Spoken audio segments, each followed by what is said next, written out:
Hi, hello there.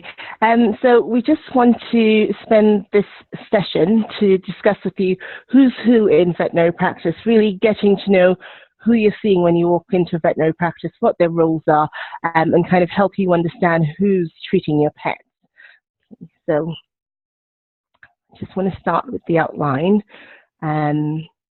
To discuss what the roles are in veterinary practice and how you can find out more. But before I go ahead, actually, I don't know if Lorraine, you just want to say hi so people can get your voice, because Lorraine will be coming through to discuss more about veterinary nurses. Hello everybody, my name's Lorraine. Okay, so just the pictures here of those kind of people you're going to see in practice. I mean, if you look, you can see the veterinary surgeon at the top left and kind of at the top right, the registered veterinary nurse.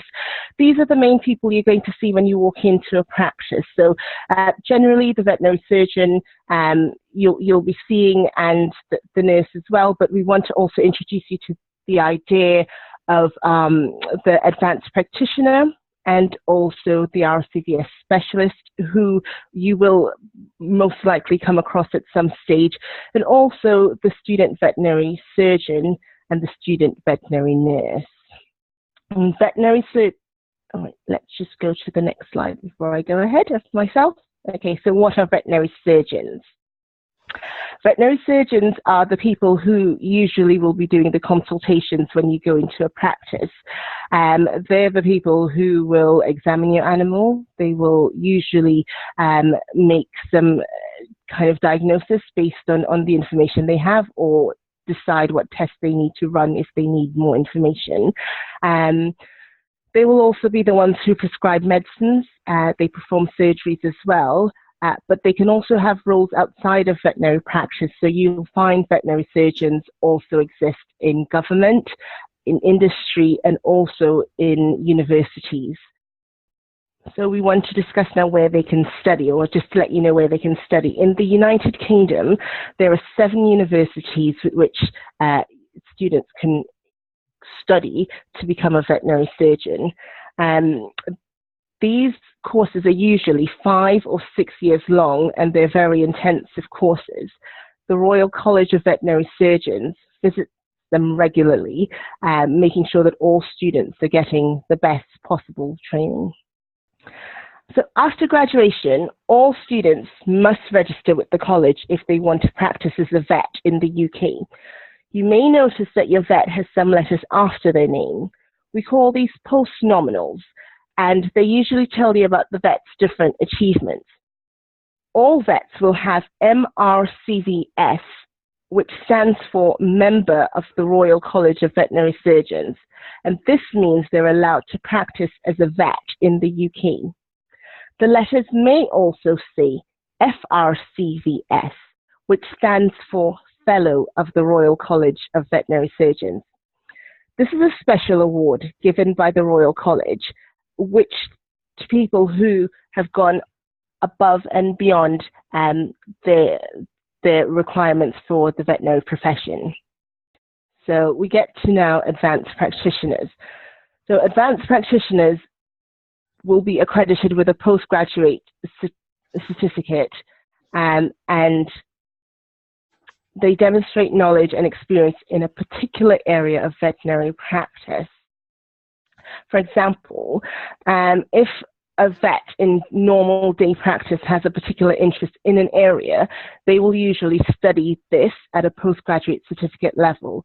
So if I had an interest, for example, in skin, I could do what's called an advanced practitioner's course in dermatology. And then that would make me an advanced practitioner in dermatology, which means I have extra knowledge than your general practitioner in dermatology. And advanced practitioners must confirm that they are up to date in their field beyond what's necessary. So what's necessary is what your general practitioners will have, and they must keep that up to date. However, advanced practitioners will go beyond that and have a bit more knowledge in terms of their specialist or their particular field of interest. And now we come to specialists. So specialists are a bit different from advanced practitioners in that they will have achieved a postgraduate qualification, at least at a diploma level. They would have made an active contribution to their speciality and usually have national and international acclaim. They must also be published, so that means that they must have some articles written in journals in their field, and usually they would be available for referrals. So an example of this is if someone wanted to become a specialist in eyes, they would do what's called a diploma. So they would spend many years studying the speciality of eyes, rare diseases of the eyes, genetic conditions, surgeries, etc. They would then go publish and kind of do some critical thinking on the matter.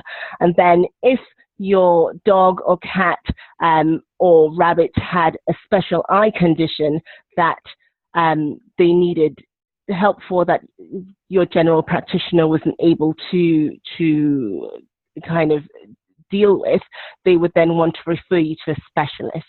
And usually the specialist you're being referred to would be one of these vets who have a postgraduate qualification as well. They have to reapply for their status every 5 years, so that means they don't sit as a specialist forever. They must keep re-updating themselves and reapplying every 5 years so that the Royal College of Veterinary Surgeons knows that the specialists are up to date with their information. And so now we go to how you can tell.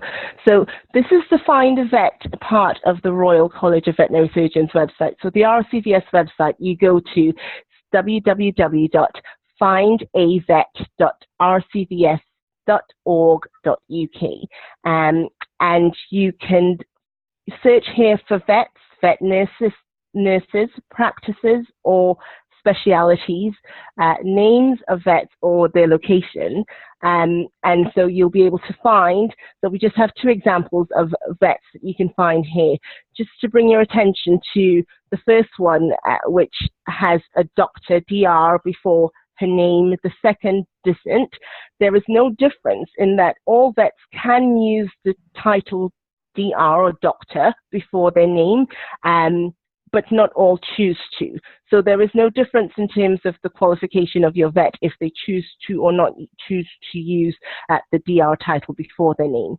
What we'll look to after the name, so if you look to the one on the right, Mr. James Michael Garland, you'll see that he has a Cert AVP, in brackets GSAS, so he has an advanced practitioner qualification after his name, so you know that this person here is an advanced practitioner. And the one on the left, she has Cert VD, so she also has an advanced practitioner certification going on there.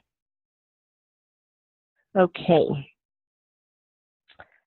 And these are further examples of specialist postnominals.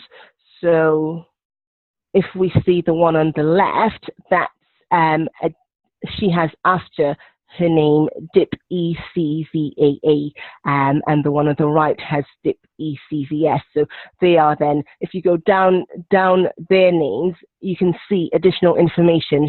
The one on the left is a specialist in veterinary anesthesia, where the one on the right is a specialist in small animal surgery. So these would be people that your general practitioners may want to refer to if they need specialist help in these particular areas. And so now to student veterinary surgeons. Now, sometimes you will see student veterinary surgeons in practice. It is a requirement in the United Kingdom that all veterinary students see practice for a particular period of time. So it may be that you go into your vet and you see a student shadowing the vet. That's quite normal. And it may be that the student needs to ask a question in between the consultation or after the consultation. That may happen whilst you're there. But it's normal to kind of expect a veterinary student there. They can do things like restrain animals, give injections, take blood samples. That is also part of what they're allowed to do. They're there for their training, and it makes them kind of more experienced, having been in actual practice for when they graduate and they have to work in the real world. Okay, so I'll hand over to Lorraine now to discuss a bit more about veterinary nurses. Okay, so what is a veterinary nurse? A veterinary nurse, quite simply, is an animal nurse. As with human nursing, veterinary nursing is its own profession.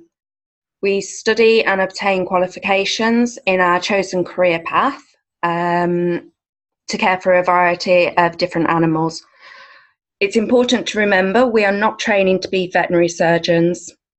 Much like human doctors, nurses and support staff, we work alongside veterinary surgeons and the rest of the veterinary team to provide all-round care, advice and treatment for our patients and your pets. Some of the daily tasks that vets can ask a veterinary nurse to perform include assisting with operations, monitoring anaesthetics, giving medications to patients, discussing nutrition and preventative healthcare, carrying out diagnostic tests, so blood tests, for example, x-rays, things along those lines, and of course providing patient-specific nursing care to ill or injured animals. So there are two ways in which you can identify a veterinary nurse. A qualified veterinary nurse normally wears a dark green uniform, as you can see on the screen, and a student veterinary nurse normally wears a white uniform with light green stripes. However, this can vary in different veterinary clinics or hospitals. Regardless of the colour of the uniform, it is our RVN badge that signifies that we are a qualified and registered veterinary nurse. The RVN badge is the centrepiece of recognition of veterinary nurses. This is how to distinguish who is looking after your pet. So the training to become a veterinary nurse. Qualifying as a veterinary nurse requires a period of time studying and training, followed by written and practical exams. This is done through colleges and universities that have been approved by the Royal College of Veterinary Surgeons. There are two different paths that can be taken to obtain the veterinary nurse qualification. Vocational training is one route. This is where you would be employed in an approved training practice as a student veterinary nurse. This would fulfil the practical element of the training. You would then attend college alongside the employment, gaining the theory aspect of the nursing course. The other route that can be taken is higher education. This is where you would study veterinary nursing at university to obtain the theory aspect, and you would attend placements alongside your studies in approved training veterinary practices, again gaining the practical aspect of the nursing training. This can offer career progression in various areas, including research, pharmaceutical, and teaching. Once qualified as a veterinary nurse, you can choose to continue your studies, obtaining further qualifications, offering career development, such as an advanced diploma in veterinary nursing, a bachelor's in science, or a master's in science. These can be general further training or can be specialised knowledge. Here you can see a couple of examples of what the post-noms look like, as discussed earlier by Mandisa. If you have a diploma in veterinary nursing, and you can see the RVN title that follows that, which stands for Registered Veterinary Nurse.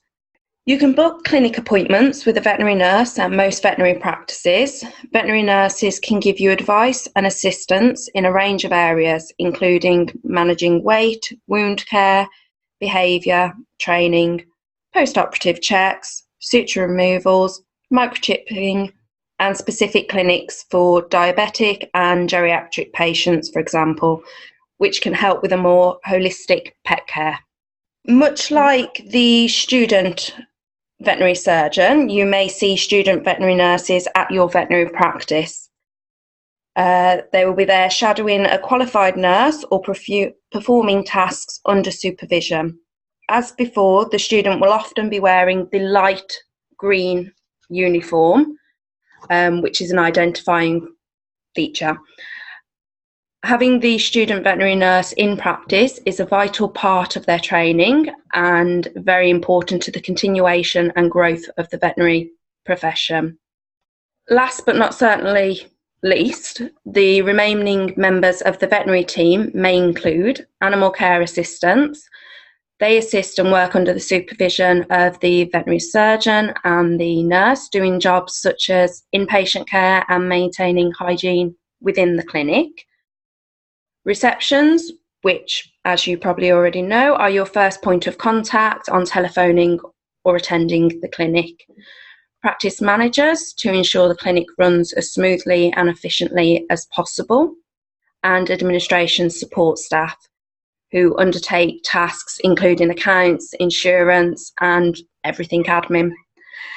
In some practices, people may double up in roles. For example, a veterinary nurse may also be a practice manager or out covering reception. All the roles play a vital role in the veterinary practice to ensure the best patient and client care can be delivered. Okay, so we will be launching our brand new website for animal owners, or the part of our website for animal owners, at the end of July. So keep an eye out at the end of July for the animal owner part of the RCVS website, and that can give you lots of information. So find www.findavet.rcvs.org.uk/home. And if you feel inspired to be a vet or a vet nurse, you can check our website at www.rcvs.org.uk/education/I-1-2-B-A-vet, or www.rcvs.org/I-want-2-B-A-veterinary-nurse. Thank you. Thank you. That was brilliant. Thanks very much, guys. As a non-vet pet owner myself, I found that really interesting. Just a quick second, if anyone wants to pop any questions in the Q&A. Quick question for myself, guys, as like I say, as a pet owner. The nurses in, probably one for you, Lorraine, the nurses in my vet practice, they don't wear green or white. They all wear sort of purples. What would be the best way to check if they're registered then? Would it just be looking for the badges if they're wearing the RVM badge? Yeah, it would be the RVM badge. As I said in this slide, a lot of veterinary practices do have their own uniforms. So they won't always be in the bottle green, the dark green uniform. Most nurses do wear their badge with pride, so that is one identifying feature. Or simply you could just ask and they'll be able to let you know if they're not wearing any form of identification. Brilliant. That was really good. Doesn't look like there's any questions come in. Like I said, it was a really thorough webinar to talk through everything. I really appreciate it. So we'll finish it there. Thank you guys for coming on and giving this presentation today, and we'll see everyone on another webinar soon.